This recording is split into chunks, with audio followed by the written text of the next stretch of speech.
Hello प्यारे बच्चों, क्या हाल है भाई? बढ़िया एकदम। तो पढ़ने आ गए हो क्वाड्रेटिक इक्वेशन। क्वाड्रेटिक इक्वेशन का मतलब पता है तुम्हें? जिसकी पावर दोगुनी हो जाए, जिसकी पावर दोगुनी हो जाए, या फिर जिस इक्वेशन में पावर दो हो उसको हम लोग क्या बोलते हैं? क्वाड्रेटिक इक्वेशन बोलते हैं। ये इसका मतलब हो गया।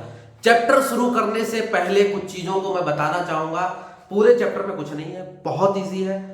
एक फॉर्मूला पूरे चैप्टर का, बस एक फॉर्मूला, और उस फॉर्मूले के 3 छोटे छोटे बच्चे जिसके ऊपर ये सवाल आता है। ठीक है, एक फॉर्मूला जिसके 3 छोटे छोटे बच्चे, और ये फॉर्मूला है किसका? श्रीधराचार्य जी का है। श्रीधराचार्य जी का एक फॉर्मूला था, उस फॉर्मूले के बारे में पढ़ेंगे, उनके बच्चों के बारे में पढ़ेंगे, मिडल टर्म स्प्लिट को हम लोग थोड़ा बहुत सीखेंगे। और इसके अलावा बेटा इस चैप्टर में कुछ है नहीं, बाकी तुम्हें इंपॉर्टेंट दूंगा जो इंपॉर्टेंट आ चुके हैं पिछली साल आए थे, उससे पिछली साल आए थे, उससे पिछली साल आए थे, जो अधिकतर रिपीट होते रहते हैं वो क्वेश्चंस। और इसके अलावा हो सकता है एक सरप्राइज भी हो तुम्हारे लिए। ठीक है, सरप्राइज के लिए वेट करना, लास्ट में इंपॉर्टेंट बताने वाला हूं, तो बने रहना साथ में। अभी ध्यान से सुनो, चैप्टर का पूरा तुम्हारे सामने से निकलने वाला, शुरू से लेकर लास्ट तक, तो बने रहना। बट एक चीज, छोटी सी शर्त, एक कोना पकड़ लो कमरे का।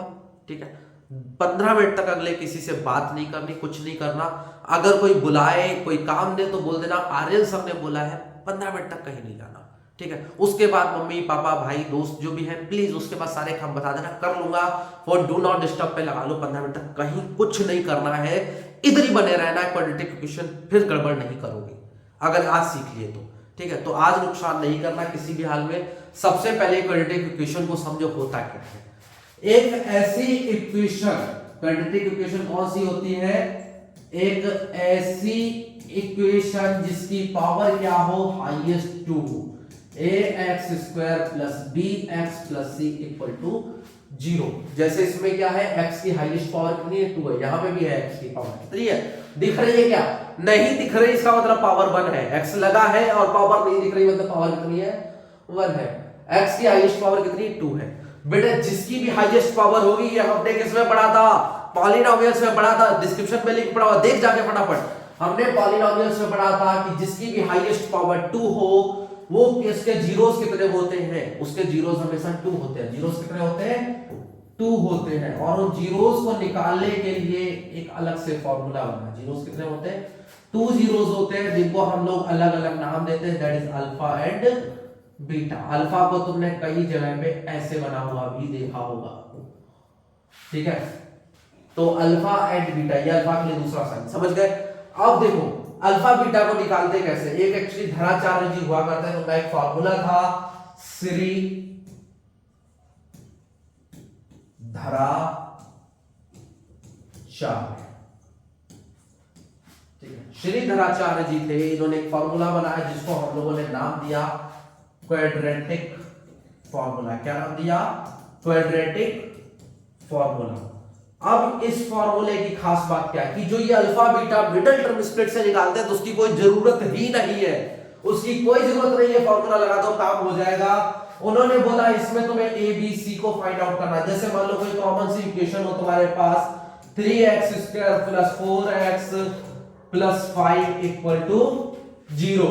ठीक है, प्लस 5 इक्वल टू 0। अगर मान लो कोई ऐसी इक्वेशन है जिसमें x की हाईएस्ट पावर कितनी हो? 2 हो, तो तुम्हें क्या करना है? ये फॉर्मूला निकालना है, ये चीज पुट करनी है, minus b plus under root b square minus 4ac upon में 2a। इससे तुम्हारा एक जीरो निकल के आ जाएगा, एक जीरो निकल के आ जाएगा। तो दूसरा जीरो कैसे निकाले?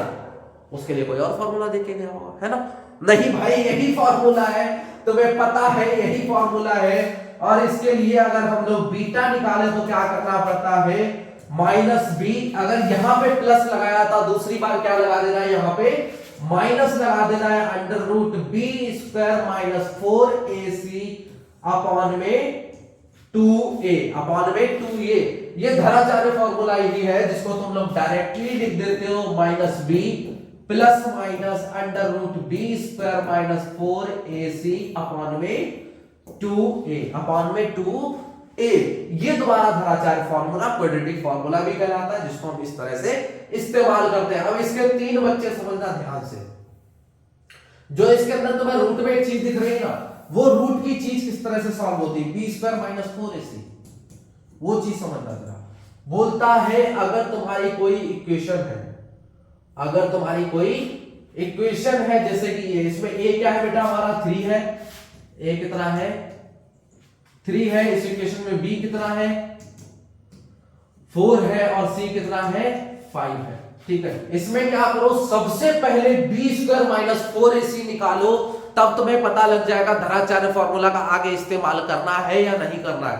अगर नहीं करना है इसका मतलब क्या हुआ, इसका मतलब बेटे ये हुआ कि इसके कोई रियल रूट्स मिलेंगे ही नहीं, रियल रूट्स मिलेंगे नहीं, मतलब असलियत में इसका कोई जीरो है ही नहीं। तो असलियत में नहीं तो कैसा है बेटा, नकली में है, बहरूपिया इसका एक जीरो होता है, जिस बहरूपिया का नाम है इमेजिनरी जीरो या फिर कॉम्प्लेक्स जीरोस, या फिर क्या बोलते हैं कॉम्प्लेक्स जीरो, जिनको कॉम्प्लेक्स नंबर्स के भी नाम से पहचाना जाता है। अगर तुम स्टैंडर्ड वाले हो तो होप सो अगली साल मैथ्स लोगे, नहीं हो तो बच गए भैया, अगर हो तो तुम लोगे तो कॉम्प्लेक्स नंबर 11वीं में ही पढ़ोगे, शायद मैं तुम्हारा साथ दूं, वैसे नीट के लिए तो मैं तुम्हारे साथ होऊंगा, ठीक है। तो कॉम्प्लेक्स नंबर पढ़ते हो आगे चल के, बहरूपिया इसका जीरो निकाल लेंगे, फिलहाल अभी जरूरत नहीं तो हमें घंटा फर्क भी नहीं पड़ता, ठीक है। पहला बच्चा बोलता है अगर बी स्क्वायर माइनस 4ac, वो चीज पुट करो, और अगर वो जीरो से बड़ी हो तो बेटे क्या होंगे, जीरो से बड़ी हो, बी स्क्वायर माइनस 4ac क्या है, जीरो से बड़ा है, इधर को पेट खुला ना तो ये बड़ा है, तो कैसे होंगे बेटा, टू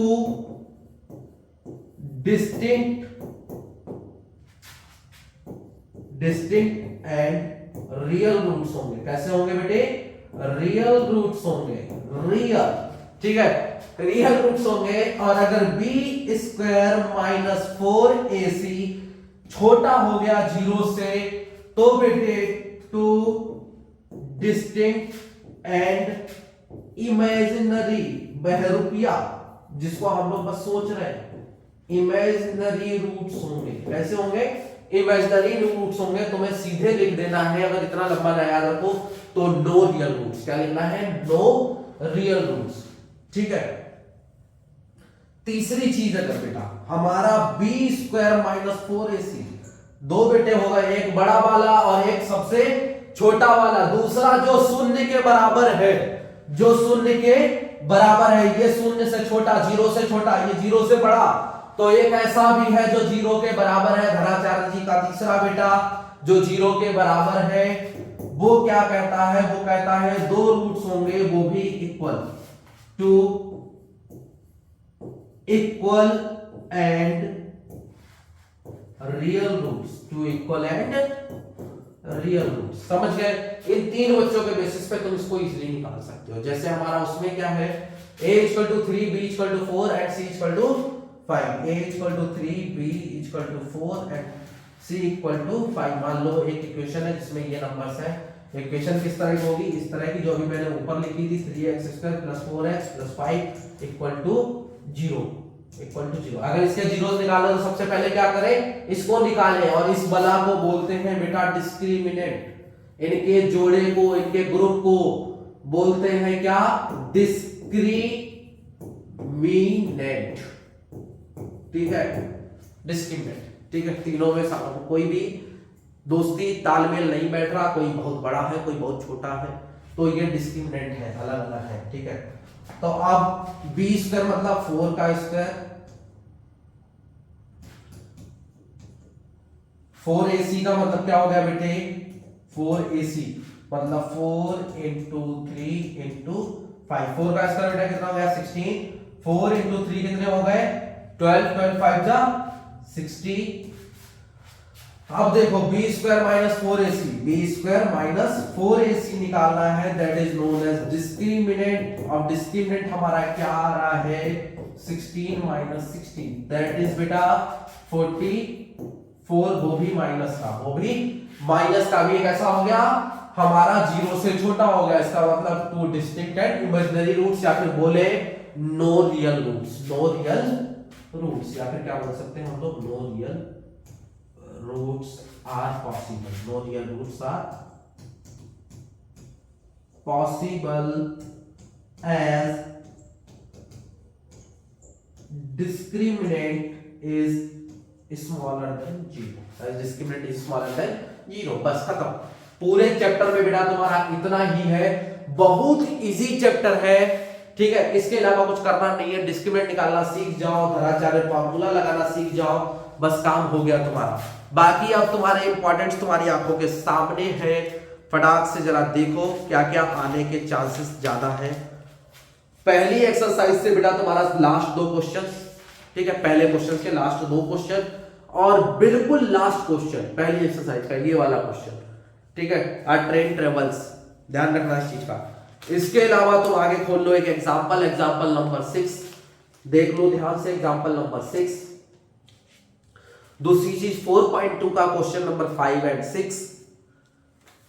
तीसरी चीज कभी कभी बेटे ये फिगर वाला क्वेश्चन पूछ लिया जाता है आपसे। इसके अलावा 4.3 का क्वेश्चन नंबर 2 जो कि बहुत इंपॉर्टेंट है, दैट्स इट। अगर एनसीईआरटी से पूछेगा तो इतना ही पूछेगा। बाकी तुम्हारे लिए कुछ इंपॉर्टेंट क्वेश्चन भाई टेलीग्राम के चैनल पे लिंक पे पड़े हुए हैं, जाके देख लो, डिस्क्रिप्शन में लिंक है, ठीक है। ट्रिग्नोमेट्री बहुत डिटेल में पढ़ा हुआ है, लास्ट 5 इयर्स के क्वेश्चन जो तुम्हें कहीं नहीं मिल रहे हैं चैप्टर वाइज, वो मैंने डिटेल में सर्च कर करके भाई स्क्रीनशॉट ले लेके पीडीएफ बनाई है, तुम्हें फ्री में अवेलेबल है, जाके देख लो, वहां पे मिल जाएंगी। बड़ा टाइम लगता है, बस कर रहा हूं मेहनत ताकि आप लोगों का कुछ फायदा हो जाए, और आप लोगों के फायदे के बदले में बस एक चीज चाहता हूँ, छोटा सा लाइक, और तुम्हारे दोस्तों तक ये वीडियो पहुंचाए जिनको इसकी जरूरत है, बस इतना ही चाहिए मेरे को, बाकी कुछ नहीं। धन्यवाद, पेपर बढ़िया से करना, ध्यान रखना अपना। नेक्स्ट वीडियो में फिर मिलेंगे अगर पसंद आई, वरना बाय बाय टाटा। और अगर पसंद आ गई हो तो लाइक सब्सक्राइब जरूर कर देना, ठीक है। फिर से मिलते हैं, बाय बाय।